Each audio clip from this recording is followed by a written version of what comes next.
We were fortunate to have Otumfuo the second Asantehene, the first formally educated Asantehene to ascend the stool in 1931, and through the date of his hard work, was able to restore the Confederacy, which had been disbanded in 1896, in 1935. Immediately upon ascending the stool, he felt that our modes needed to change. So, perhaps our children were going to school, and for that matter, they were not getting the tuition that they deserved and they had to have. He assembled other eminent people, the Safajays, the Ike, Osei, the Ake demands, and others, to give our history the benefits of being put down in writing, so as to remove the inconsistencies and the contradictions that attend to transmitting history orally. This was indeed a formidable task which lasted several years. And it is a happy coincidence that he had Professor Tom Maskaski, an eminent son of Asante, who has he's been with Ashanti for over 50 years, since he came to Ashanti in 1958. Virtually a year passes without his coming down to us and writing about Ashanti and all our histories and everything. And Professor Maskaski has accepted to edit this book. And this is a veritable history of Ashanti from our own perspective, without any biases, without any contradictions, and without any enlargements or any diminutions. And the second aspect of the program would be to auction the book. And I'm sure that you have come down with your deep pockets and with your fat checkbooks, so as to give the auction the necessary support that it deserves. I'm sure that those of you who will buy at the highest price will have autographed copies by Otumfuo himself. So, as I said earlier, I welcome you. I think I've said a few things, and if my few is not enough, I think I'll take leave and then give the floor to eminent MC to continue the program. Thank you all very much for coming, and we hope you will enjoy the possibility. Thank you very much.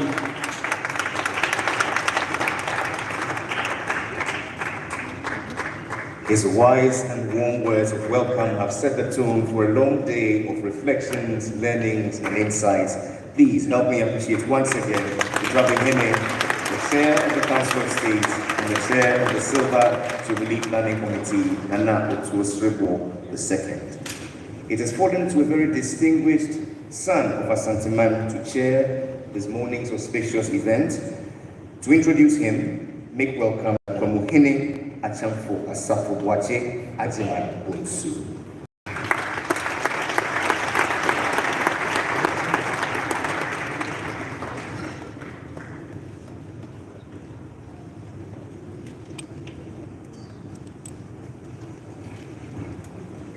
Thank you very much, MC. Your Royal Majesty, Otumfuo II, Asantehene, Nana Otumfuo II, the Chairman of the Otumfuo Silver Jubilee Committee, Honorable Minister for Education, Dr. Osei Tutu, Honorable Minister for Energy, Matthew Buku Prembe, Nananwa Maine, Nanano, distinguished speakers, VC, the press, ladies and gentlemen, I will observe all protocol. It is normal for such an auspicious occasion to have someone who can ably steer the affairs for the day. It therefore gives me a great pleasure to introduce the chairman of the occasion.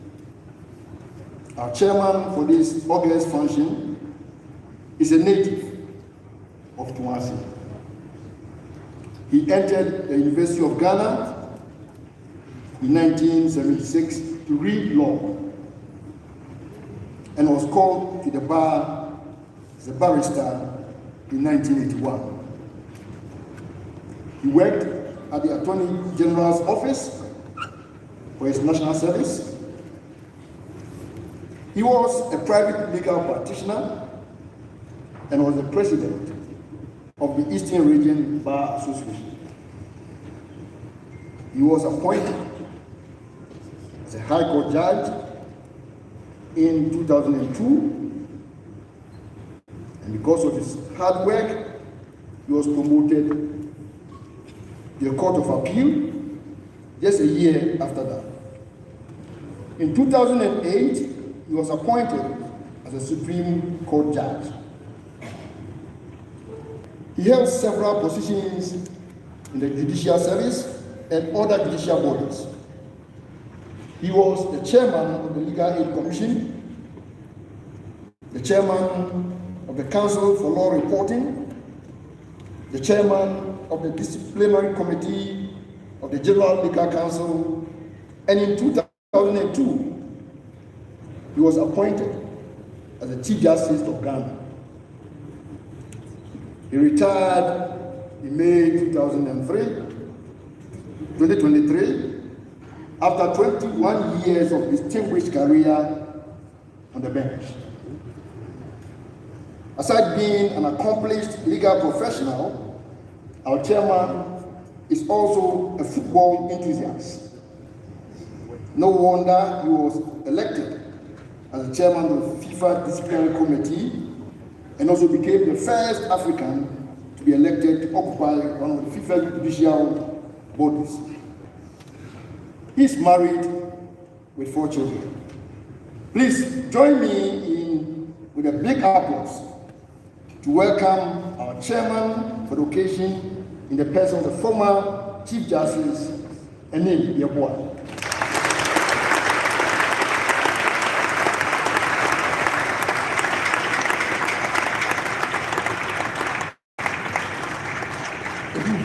Ladies and gentlemen, your chairman, your audience. Thank you very much.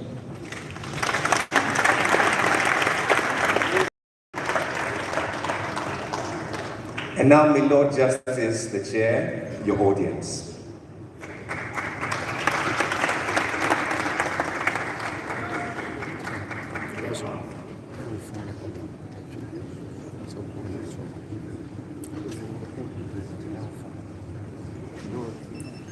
Your Royal Majesty, the Otumfuo Asante, the Honorable Regional Minister, the Honorable Members, Honorable Ministers of State, the Vice Chancellor, Nananom Mahini Abrimpong, the linguist, the Vice Chancellor and the Pro-Vice Chancellor, the members of the academia, herein present, eminent members who are all here as university community. I am indeed honored to be the chairman of this all-important occasion. This is an occasion which marks the 150th anniversary of the Sargrenti War. Some of us just decided to learn history in passing. Unfortunately, we didn't know the inner details of the war, what caused it, and the cause of the war, and as the chairman of the occasion said, the end result for this, our great kingdom. We are here today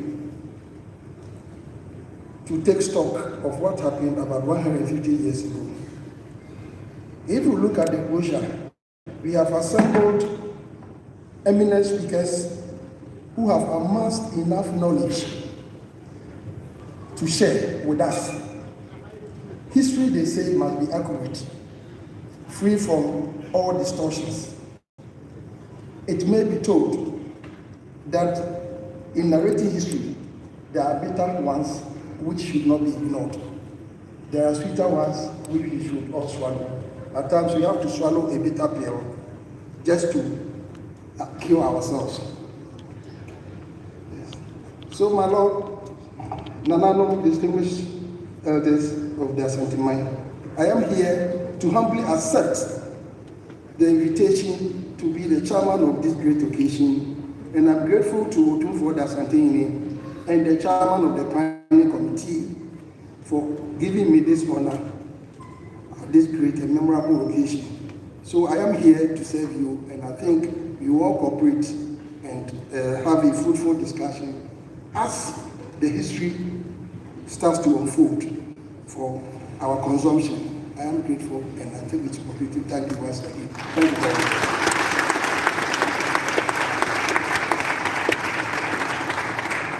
His Lordship Justice Osei is our chairperson for this august occasion. Please, a round of applause.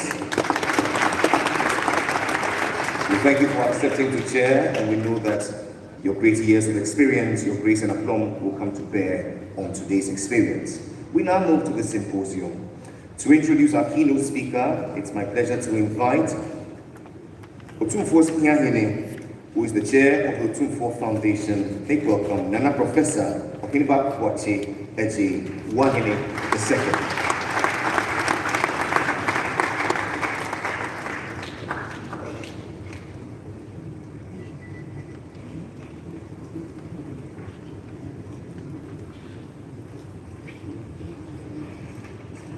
Thank you very much, Jerry.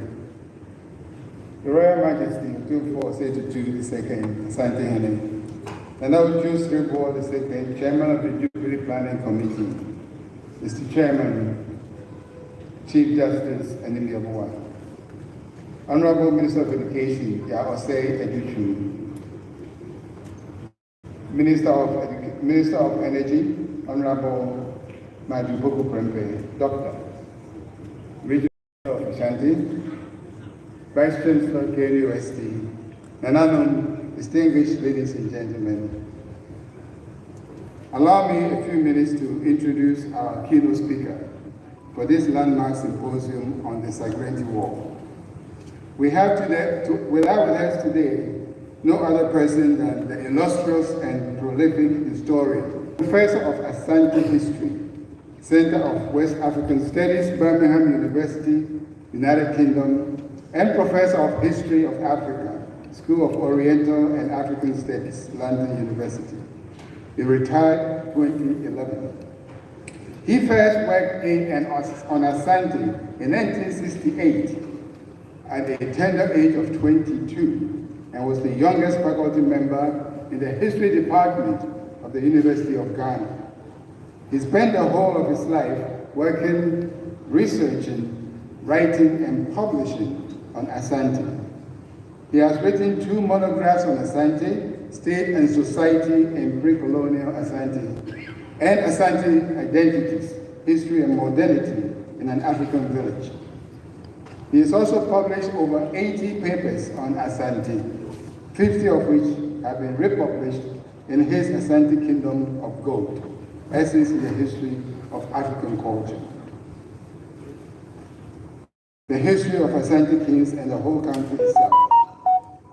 Knowing the importance of research done by the committee that was convened by Otumfuo Osei Ajiman Prempe II, which started way back in 1939, he singularly edited the final volumes of the typescripts and manuscripts, which culminated in the final publication of this timeless piece we have with us today, History of Asante by Otumfuo Osei Ajiman Prempe II. His curriculum vitae is replete with anecdotes, and I had a few minutes with him. I asked him what was your best moments in Kumasi. He said when he served as the royal golf caddy for Otumfuo Prempe II. I believe that's where he got a lot of his notes too.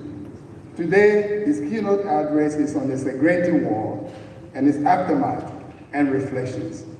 Please join me to welcome our keynote speaker, Professor Tutu.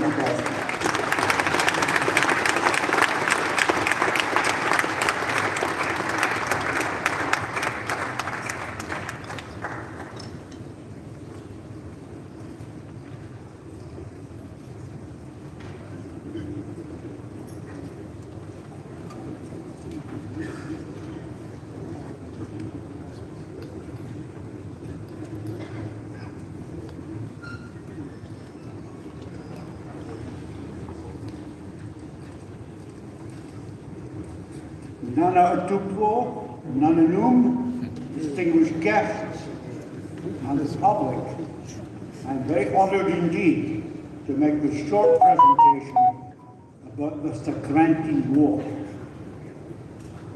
I want to start very quickly with a review of the reign of Kwekadu Ajum, who died in 1867.